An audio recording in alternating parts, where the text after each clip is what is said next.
পরিচয় হয় অভির সাথে। সে একটা কাজে শহরে যাচ্ছে, কিছুদিন পরে চলে আসবে। মা, আমি শহরে যাচ্ছি, তুমি নিজের খেয়াল রেখো, ঠিকমতো খাওয়া দাওয়া করো, কিছুদিন পরে আমি চলে আসবো। আচ্ছা বাবা, সাবধানে যা, পৌঁছে একটা ফোন করিস, রাস্তা গাড়ি ঘোড়া দেখে চলবি। আচ্ছা মা, গেলাম তাহলে।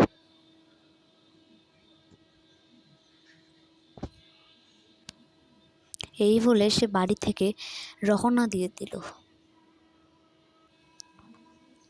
পথে তার আত্মীয় কাকার সাথে দেখা হলো। কিরে অভি, ব্যাগপত্র গুছিয়ে কই যাস? কাকা, আমি শহরে যাচ্ছি একটা কাজে, মার খেয়াল রেখো তুমি একটু। এই বলে সে সেখান থেকে চলে গেল।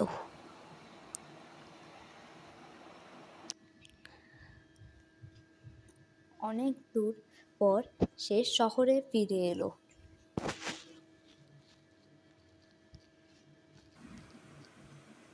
কিছুদিন পরে সে শহর থেকে রওনা দিল তার গ্রামে। পথে যেতে যেতে বলছিল, মা আমাকে আমাকে পেয়ে খুবই খুশি হবে, তাড়াতাড়ি পা জমাই বাবা।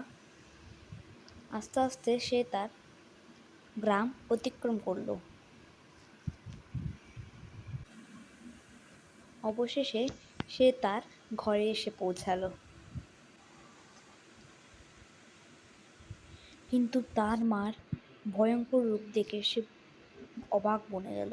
মা, তোমার কি কিছু হয়েছে? তুমি এরকম লাগছে কেন?